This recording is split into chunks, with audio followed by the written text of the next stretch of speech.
My name is Jennifer Richards. I'm a literature scholar in the School of English Literature, Language and Linguistics. I'm also a historian of rhetoric as well, and the two go hand in hand, literature and rhetoric for me.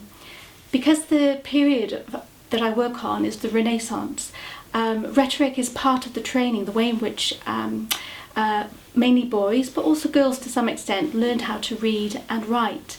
And if you want to understand, for example, how a Shakespeare play is structured, you might turn to rhetoric as well as genre. Rhetoric is the art of persuasion. It's the ancient art from classical Greece and Rome.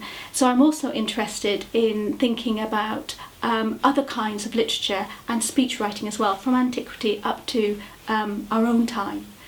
But rhetoric has another resonance for me, and it's taken me back to the Renaissance and to work on my current project.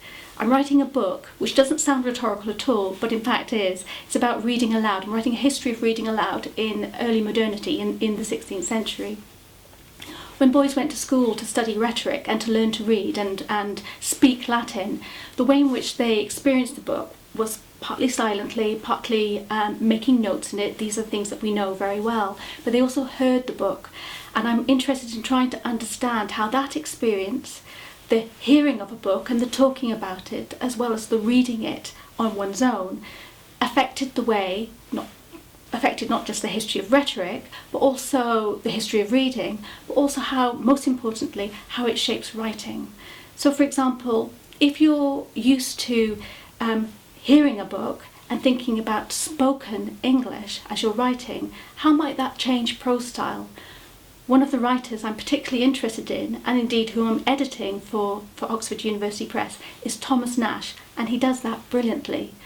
He gets us to think about the sound of English and think about Prostyle by creating a literary frame in some of his writings whereby somebody's work is being read aloud, usually one of his enemies. He's mocking, he's a satirist as well.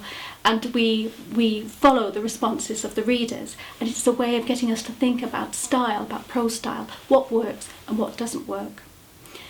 I'm also interested in how people read aloud now and its meaning for many different kinds of readers.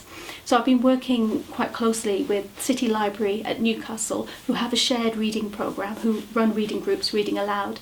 And I've also connected with a reader organisation in Liverpool, which is a charity dedicated to reading aloud.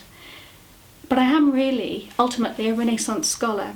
And one of the last things I want to mention is the fact that I'm editor of a journal, Renaissance Studies.